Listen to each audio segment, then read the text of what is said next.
So we're both very, we both have a lot of, we're pretty similar in a lot of ways. And we got along very well from day one. Clooney also developed a chummy relationship with co-star Harvey Keitel. Every day, Harvey knocking on my trailer. Like, George, how would you say this line? George, what would you do here? And going, Harvey, you got nominated for an Oscar, Come up with some of your own ideas every day. So, yeah, I gave him a tough time.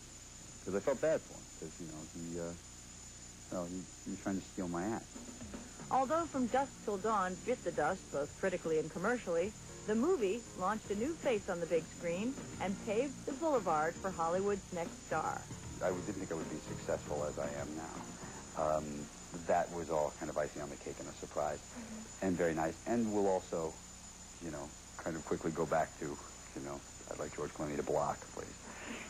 But that's the nature of this kind of a career that I have. But it's very fun right now. It's fun for me because I didn't think after having the career I've had, doing some bad television and being bad in some bad television, I didn't think I was really ever going to get a shot like this. And it's nice. It's good fun. My life is different.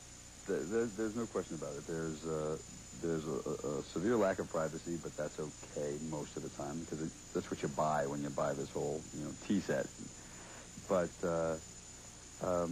also you get treated better in a lot of ways, and that'll go away. You can't get too used to it. You can't get too comfortable with it because it does go away. But boy, it sure is fun when people that you really like, as actors that you really like, come up and say, "Hey, way to go." Now, George Clooney was not only the star of ER, but also of the 1997 film One Fine Day with Michelle Pfeiffer. I'm a fan of old romantic comedies. I'm a huge fan of Tracy and Hepburn comedies. Those were my favorite. I loved Pat and Mike and Adam's Rib and, films like that. I haven't seen many in the last 10 years that I liked. There are very few Sleepless in Seattles and Harry Met Sally's that really work. They don't really exist in the last 10 years, I think, for a number of reasons. I just think that we're not, we know what the outcome is going to be once you start a romantic comedy. They're going to end up together. So are you willing to suspend your belief long enough? And for the most part, I'm not when I see them. This movie I liked the script, and I thought we had a chance of doing something really fun and funny. Clooney accepted the role of Jack Taylor for more reasons than one. Good question. Let me think. Play opposite Michelle Pfeiffer, get to kiss Michelle Pfeiffer. I don't know. I guess just probably, just working, just the script. This son of a newscaster found that playing a journalist required minimal research. These guys I grew up with, and my father was friends with, they're a little bit of a slob, and they've always got a little bit of food on their shirt, and they're good at what they do, and a little lazy, and smart in certain areas, and idiots in other areas, and a lot of things that I can relate to. Like his character in the movie, a single father juggling innumerable responsibilities, Clooney had his hands more than full during production. It was always about schedule. There were a few times it was tricky. I was playing basketball one day and got elbowed and got my eye socket broken and was swollen up and purple. And so, I couldn't do One Fine Day at all. So they just shipped me over to ER and had me work in the hospital for a couple of weeks till I got better. Logistically, it was difficult. It's difficult to shoot in New York City because of so many things going on. But that gives it that life and gives it that great kind of excitement to the movie and to shooting it. It keeps it alive. Another challenge One Fine Day presented for the self-professed bachelor was the prospect of working with children. You ever worked with kids? I've never worked with kids. Yeah, okay, that's what I wanted to say. Well, I play a pediatrician on a show, so I work with kids. And then I did this movie, and I had 2 kids and a cat. I'm not going to have any kids, ever. In fact, I'm never going to be around any more kids. I like them a lot. I don't have any great drive to have any children. And I think that the only reason you should have children is if you do. So I'm not in any rush to do it. But I think that, but I love them. I love these 2 kids. They're great. They're pros. I worry about putting children in this business. I've been around it a lot when I did Facts of Life for years, and I was always around television shows where there were kids on it. And there's something very dangerous about putting an 8-year-old kid in a position of power. You know, they're not designed for that. You're not supposed to be 8 years old and say jump and have every parent and every adult say how high. It's not, it screws you up later in life. So I'm not a fan of that. I don't think much of it.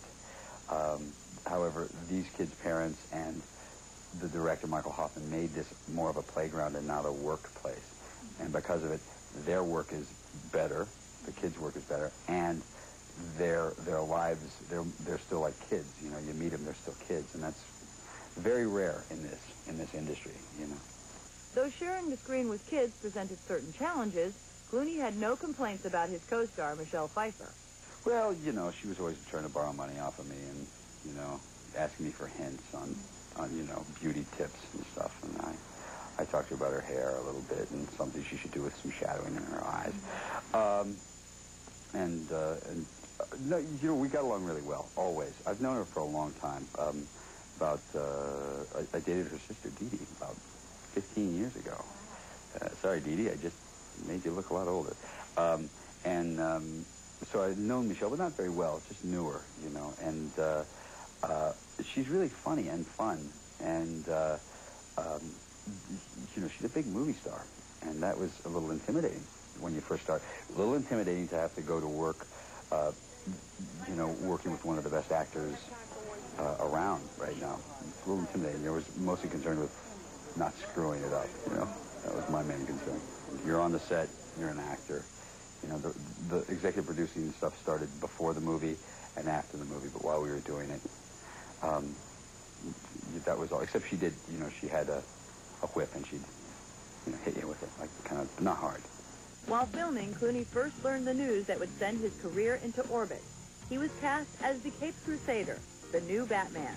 For advice, he turned to Catwoman, his co-star Michelle Pfeiffer. She told me to make sure that they put a trap door in the bat suit. That came in very handy, I have to say, because I think you can imagine.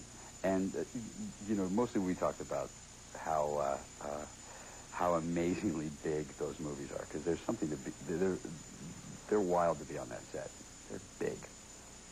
You know, I said to Joel Schumacher the other day, we were sitting there, and we had this biggest set I've ever seen in my life, and I was staying there with Joel, and I said, I'm a little intimidated by this. This is about as big as it comes. And he said, this is twice as big as the last Batman. He said, this is because I'm intimidated by this. So it's, you know, sometimes it takes your breath away. After his many years of struggle, Clooney takes sudden superhero-dom surprisingly in stride. For George, it all comes back to the advice of his father. We talked about, from the time I was very young, he talked about the business and how you must never buy into the good that happens in this business, because, you know, the bad always kind of comes along very quickly afterwards. So, you know, the minute that you start to believe that you're really pretty cool is about the second that, you know, the other shoe drops. So you know, he's taught me, the thing he taught me was, he said, you're never as good as they say you are when they say you're good. You're never as bad as they say you are when they say you're bad. That's a really easy, smart place to be, in general, in life. You know, it's a good place to be. Well, we hope you've enjoyed being with us.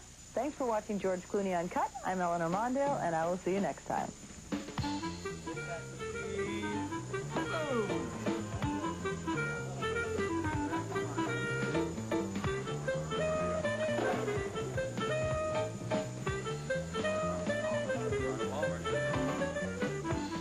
It's just nice to, after having a hard day, you know, there's George with tape, you know, from his nose to his forehead, looking like a stuffed pig, and it's nice to laugh. The nurses don't make the coffee for the doctors. Of course, if you have the time, you make the coffee for the doctors. And now George is going to do a little urine joke. Thank you, George. Thanks. I like it. My eye!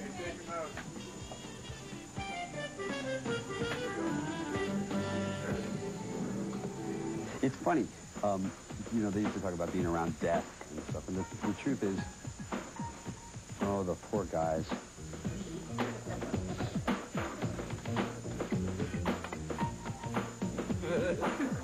Emily.